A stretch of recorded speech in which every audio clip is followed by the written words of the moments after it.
The best news in all of Tanzeria! 1 silver! Yelled the otter. They passed by him and crossed the streets until they came upon the corner at which the post office stood. Post office, Middletown Branch, was painted on the sign overhanging the doorway, and beneath the lettering lay an emblem. A postage envelope with a feathered wing lay diagonally over it. The sign swung gently in the breeze. Rose and Samuel waited for traffic to slow and crossed the street and headed into the post office. The door swung closed, silently on greased springs behind them as they entered. Inside, they were greeted by a large wooden bench that spanned the length of the room. Below the main bench, which stood over both Rose and Samuel's heads, a smaller bench ran underneath it. They walked across the room until they were under a sign that read "Sending," under which sat a container of ink pens, pencils, and a stack of paper suitable for writing letters with. Next to that was where Rose noticed a small silver bell. A small paper sign read, "Please complete your letter and then ring the bell twice. T.P.S." in dark green ink. Beneath the counter were stools for smaller animals to use to be able to get up to the supplies. Rose pulled one of those out and stepped up onto it, balanced herself, and bent over the paper. Rose pulled out one of the sheets off the stack and placed it to the right of the stack. Placing one of the ink pens from the container, dotted the pen on the edge of her tongue, and began to rewrite her letter with mention to Barkle and Samuel's parents. "Dear Mother, we've had a change in plans and have come up to Tanzeria. We're fine and safe. We met the children of a family, the Amberstones, in the forest on our way to Marlin's tomb, and we're helping them get back to their home up here in the city. We'll be heading to the tomb as soon as we can, but it may be a while, so please don't worry about us too much if it takes some time for us to finish what we've started. Please let the other parents know what we're up to so they don't get worried. Talk to you soon. Love, your Rose. P.S. I've learned to make some new goods to try at the stall. The recipe is down below." Rose read out the recipe that Samson had given her and finished the letter, lifting it from the counter and shaking it gently to get the ink to dry. Once she was happy, Rose bent forward and rang the bell twice. It echoed gently off the walls. Samuel and Rose waited a few minutes before the doorknob behind the counter turned. The door opened, and a gray owl stepped out to help them. The owl walked up from the door and stepped up to the counter where Rose was waiting. He bent down slightly, his large yellow eyes staring at Rose. "What would you like, young Miss and Mister?" asked the owl. Rose folded the letter into thirds and handed it to the owl. "Could you please send this to Mrs. Tinderflint in Mistlehop?" asked Rose. The owl eyed the paper and, with a flutter of his wing, grabbed the letter and handed Rose an envelope. "Here, miss, if you fill out her information on the front of this, we'll make sure to get it to her as quickly as we can. The next carrier should be leaving tonight just before dusk," said the owl. Rose took the envelope, laid it out in front of her, and wrote her mother's address on the front of it. Shook it gently and passed it back to the owl. As the owl bent over, a brass name tag shone under the light coming from the street. Rose caught Penn with two N's before it flashed again, obscuring his name once again. "Here you go, Penn. Thanks for your help, sir," said Rose. Samuel smiled appreciatively. Penn took the envelope from her, expertly stuffed the letter inside, and sealed the envelope with one dexterous swing. He smiled at the two of them. "That's no problem, miss. That'll be 1 silver, please," said Penn, holding out his other wing expectantly. Rose reached into her pouch tight around her neck and pulled out 1 silver coin, placing it in Penn's palm. The coin disappeared into his feathers. "Is that all today, folks?" asked Penn. "Yes, that'll be all," said Samuel. "Great. Thanks for visiting the Middletown Post Office. Have a wonderful day, you two," said Penn, before turning and walking out through the door he had entered. Rose stood perched on the stool for a moment, watching as Penn left, then jumped down, and with two paws pushed the stool back under the counter where it had been previously. "Well, that was quick," said Rose, turning to Samuel. "Yes, do you think we have some time to check out one of the cafes before we have to head back for the return tram?" asked Samuel. Rose thought it over momentarily and nodded. "I think so. The trams are hourly, and we've still got about 40 minutes before the next one comes. I know we passed a few cafes on the way here. Do you want to go to the nearest one and enjoy the ambience for a while?" responded Rose. "Sure, that would be nice," said Samuel. They both turned and exited the post office, coming out onto the busy street, and made their way down the brick wall sidewalks towards the shops where they had passed coming there before. Rose and Samuel came to the first cafe on the street, a busy pastry shop filled with young families and couples enjoying their afternoon treats out in the sun. Metal tables and chairs circled out the front of the shop were filled with otters, mice, toads, and a family of anteaters, all eating cream-filled pastries and enjoying their snacks with deep pink, red, yellow, and purple cordials. Rose and Samuel went inside. 2/3 of the storefront were taken up by large displays of various cream buns and cakes, each decorated colorfully with great care. Behind the counter, two otters worked tirelessly serving those that had already ordered and taking orders from the line of animals that almost reached out onto the street. They wore deep green aprons with their names painted onto them. Rose and Samuel took their place in line, searching the displays for the dessert that looked most appealing. A mother anteater stood before them with her 2 young children, twins with their identical features and clothing that they wore. They fidgeted on tiny legs, waiting anxiously for their turn at the register. "Do you think they'll have ant cakes?" asked one of the twin to the other. "Oh, I hope so," replied the other with a slight lisp. "I'm sure they have plenty," said the mother. Rose nudged Samuel on the side and smiled at him. Samuel smiled back. "What do you think you're going to have?" asked Samuel. "There's a peach jam bun I wouldn't mind trying," said Rose. Rose pointed to the dessert she wanted on the lower rack of the display. Samuel nodded. "Those do look good. I'm going to have a cherry-filled bun. They're some of my favorite types of desserts," said Samuel. Rose nodded and made a mental note to make those for him once they had finished their travels. "Those do look good," said Rose. The family in front of them moved up to the counter and made their order. 2 ant cakes and a black coffee for the mother. "We'll bring this right out to you. Please go take a seat," said the order behind the counter, handing them a small placard with the number 17 printed on it in the same gold script that adorned their uniforms.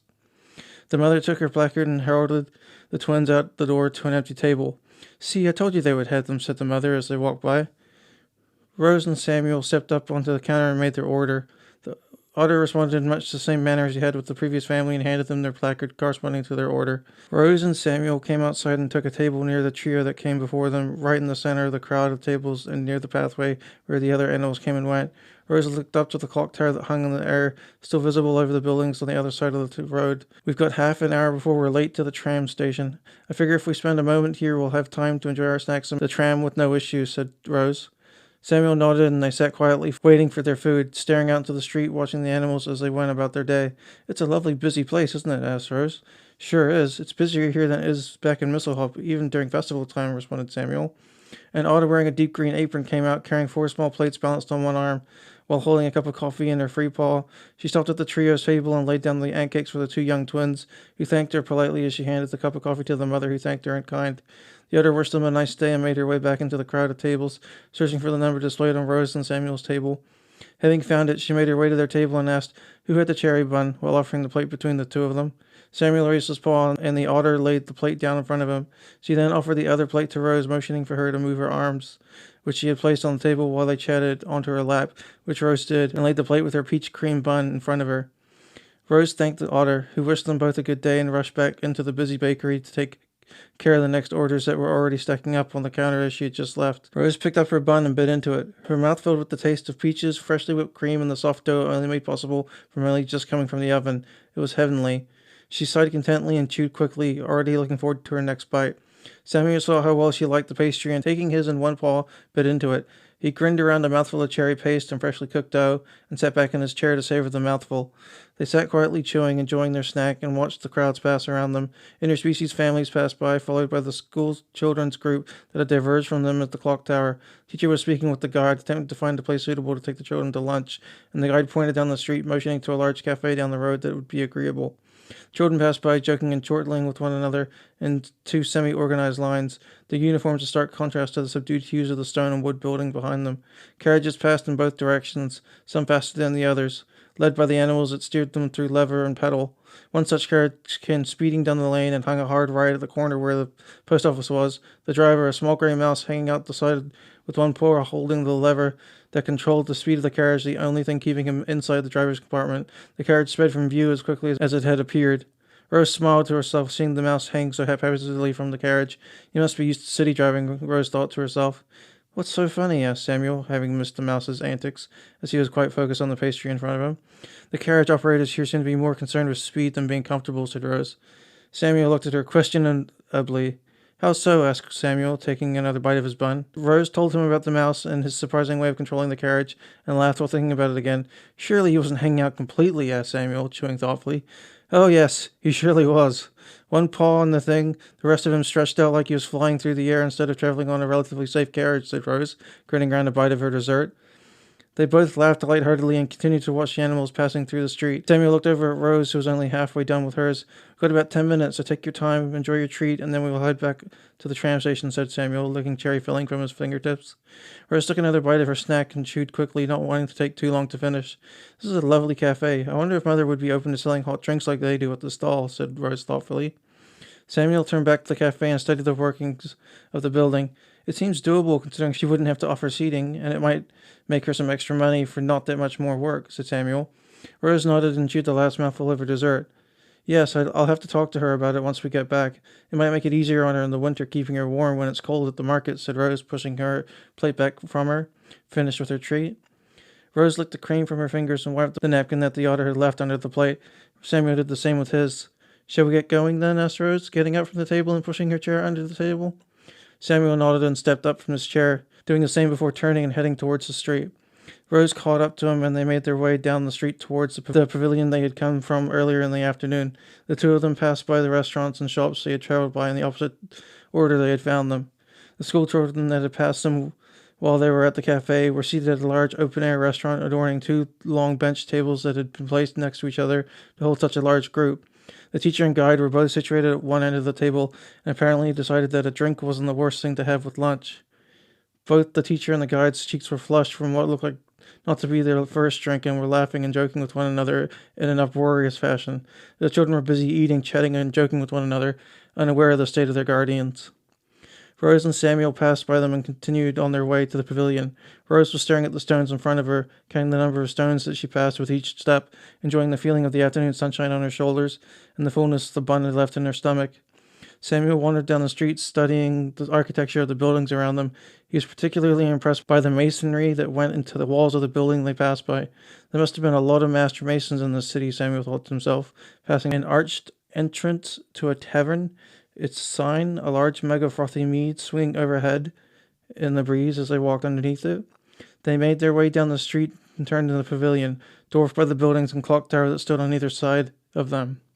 The pavilion was just as busy as it had been when they arrived, with groups of animals passing from one side to the other to head to the station or to the tower beyond.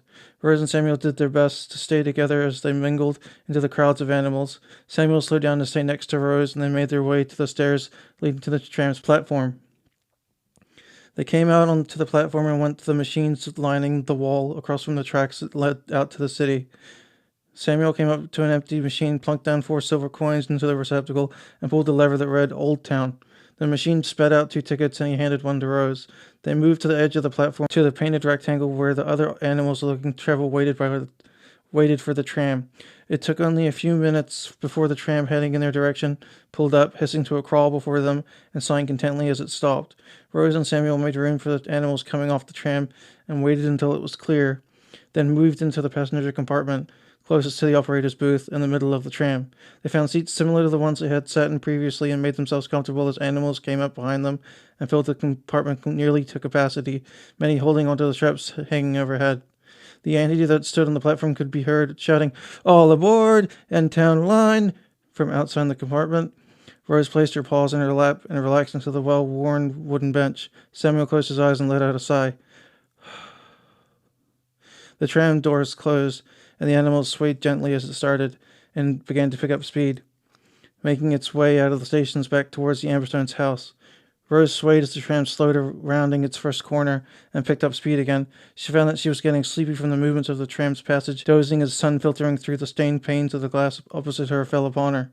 Rose awoke some time later to Samuel gently waking her, his paw on her shoulder. "Rose, our stop is next. Time to wake up," said Samuel. Rose straightened up as she had slumped against Samuel while asleep and rubbed her eye. "I slept the whole way?" she asked groggily. "Seems that way," replied Samuel, grinning at her. "Why didn't you wake me sooner?" Rose asked. "You're cute when you're sleeping. Did you know you drool?" said Samuel, wiping at his shirt sleeve. Rose blushed and wiped at her mouth, her paw coming back slightly damp. "Oh dear. Sorry about that," said Rose, embarrassed by her sleeping self. Samuel smiled at her.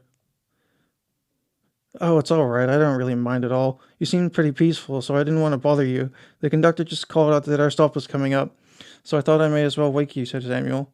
Rose yawned. "Thanks for letting me sleep. I was having the most wonderful dream about baking cream buns," said Rose, smiling. "Sweet dreams," said Samuel, chuckling to himself. Rose smiled at him. "Yes, I suppose so," said Rose, and giggled. They sat and waited for their stop to come and stood up as the tram rounded its last corner and pulled into the circular rotating platform, stopping in the center with an audible hiss, and came to rest as the platform began rotating towards the station's floor. The rails lined up with one another, and the tram crawled into the station at a snail's pace, coming to a full stop in the center of the station's platform, where 2 crowds of animals stood waiting for their turn to travel. Rose and Samuel made their way to the door, and as it opened, exited out onto the platform, walking between the milling animals and out towards the stairs leading away from the station. They walked back to the Amberstones' house and waited by the door after ringing the bell. That was a lot of fun, said Samuel. Rose smiled. Yes, it was. We should do that more often. Go out for something nice to eat, said Rose, looking up at Samuel. Samuel smiled at her. Sure, let's do that the next time we can, said Samuel. They stood grinning at the doorway as Jeffries came to the door and opened it. He smiled pleasantly to them both and backed away from the door to let them in. Jeffries closed the door behind them. Did you find the post office easily enough? Asked Jeffries. Rose turned and looked up at the wombat. Yes, it wasn't that difficult. Middletown is lovely. We stopped and had some desserts at the Otterkin Bakery. They were absolutely delicious, said Rose. Jeffries beamed at her. That place is renowned in the city for its fresh desserts and excellent service. The couple that owns it works 7 days a week, every week, providing animals with their favorite treats whenever possible. They're lovely, those two, said Jeffries, stepping from the hallway and into the foyer below the stairs. I believe Mr. Averley and Master Barkland would both be happy to know that you've come back successfully. Averley is in the sitting room still, and I believe the young master is upstairs in his room with a few of our books. Thanks. We'll go up and see how Averley is doing, shall we? Asked Rose to Samuel.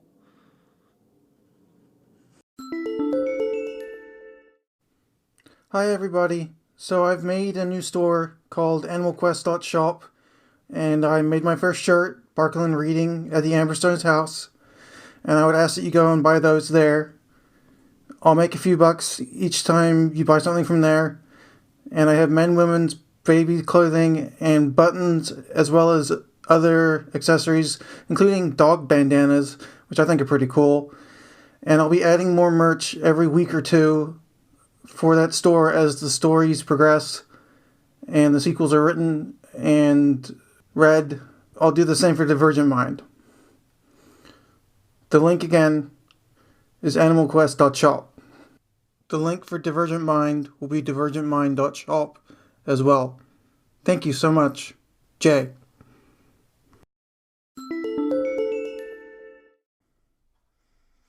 Okay, well, I'm taking a break, so I might as well do some ads. This is my first one, so bear with me. So, if you haven't heard about Anchor, it's the easiest way to make a podcast. Let me explain. It's free. There's creation tools that allow you to record and edit your podcast right from your phone or computer. Anchor will distribute your podcast for you so it can be heard on Spotify, Apple Podcasts, and many more. You can make money from your podcast with no minimum listenership. That's pretty cool. It's everything you need to make a podcast in one place. And all you have to do is download the free Anchor app or go to anchor.fm to get started.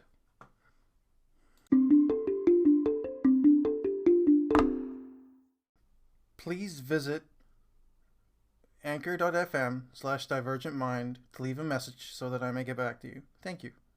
Have a nice day. So Anchor is asking me to ask you to support me financially. I would ask that you go to my Patreon to do that, which is patreon.com/divergentmind. It means you can either become a monthly subscriber at a different tier of $1 to $3 to $5. I'm not looking for a lot. I'm not asking for a lot. I'm not asking for anything. This is going to go to the end of my podcast. I don't like it when podcasts straight up ask you for money when I'm doing okay. Well, I'm not doing okay. I'm surviving now to the point that I can make this. I would love to be able to make improvements to this by, say, getting... So basically, I'm running off an iPad, and I would like to improve it by getting different things that would make it better. Maybe some headphones that monitor output, or a better mic, though the mic I got was from J-Wife, so I might not even use the better mic. You know what I mean? It's all about whatever I need at the time, but really it's just to get healthy again, because I'm currently over 300 pounds and I don't want to die that young. I would really like to be able to afford some vegetables so I can go back to my vegetarian diet, because being this big sucks. And I'm happy to sit in a chair all day, but I really got to walk my butt off, literally. So that's what the money would be for. It would be for healthy food, because I can't afford it. I can afford ramen and pasta and rice and beans, but I can't live on carbs because that's how you get this big on antipsychotics. Junk food and carbs, which is just cheap and plentiful around me. So I would like to leave my house and just lose some weight. And to do that, I would like to go to the store and buy some vegetables, please. But you don't have to do anything. I'm not asking you to. I'm not begging. I'll figure it out on my own. Much pleasure, Jay.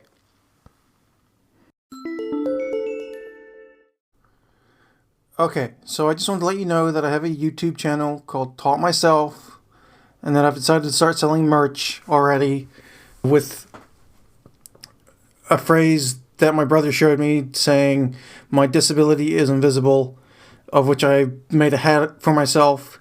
So I decided to make hats, shirts, hoodies, for both men and women on Spreadshirt.com. All you have to do is search for "My disability is invisible." It's in green, and that's mine. You'll know it's me because when you click the sale icon, the same little Divergent Mind icon comes up.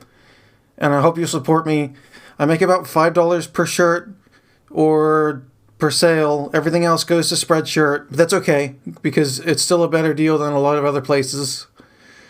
And I really hope you'll support me. Come check me out on the YouTube. Teach me how to do that properly so I can have a community there too. And I await your response. Have a lovely day. Jay.